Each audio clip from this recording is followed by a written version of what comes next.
Hi, I'm Shannon Urban with the Kenosha Public Library. One of my duties with the library is to select science fiction and fantasy novels, graphic novels, and manga. Although I also do really enjoy a good mystery, so I also participate in our mystery book club every second Tuesday at 2 p.m. Today I want to talk about three of my favorite mysteries because I think they give a really original style of storytelling. The first one is called Newcomer by Keigo Higashino. This is a Japanese author who's been translated to English. This is a novel with his detective Kaga, who is a newcomer in a new district because he's just been transferred.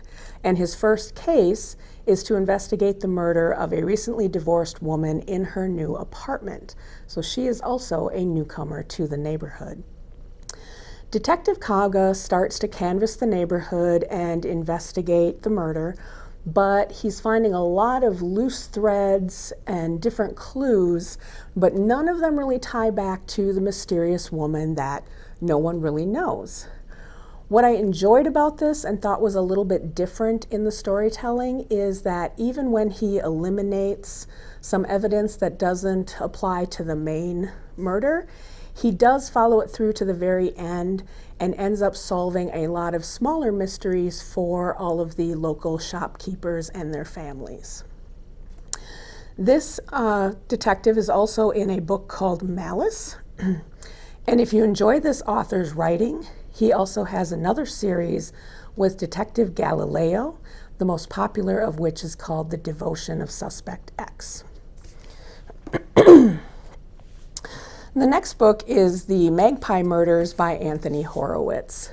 This book is unique in that it's actually two novels in one. The story begins with an editor reading the new manuscript from one of her best-selling crime writers. But as she's reading through the manuscript, she starts to realize there are some actual clues into a real-life mystery that's going on around her. So the first half of the book, you read the manuscript and actually get the full story of the mystery there. But then the second half of the book is the editor trying to solve the real world mystery that's going on outside of that first novel. If you enjoy Anthony Horowitz, he has another unique storytelling style in his new series with Detective Hawthorne.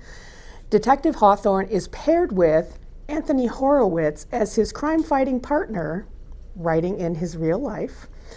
And their first book is called The Word is Murder. The last one is probably one of my favorite books within the last year or so. It came out in 2018, but it took me a while to discover it. And I still think about it months after I read it. It's called The 7.5 Deaths of Evelyn Hardcastle.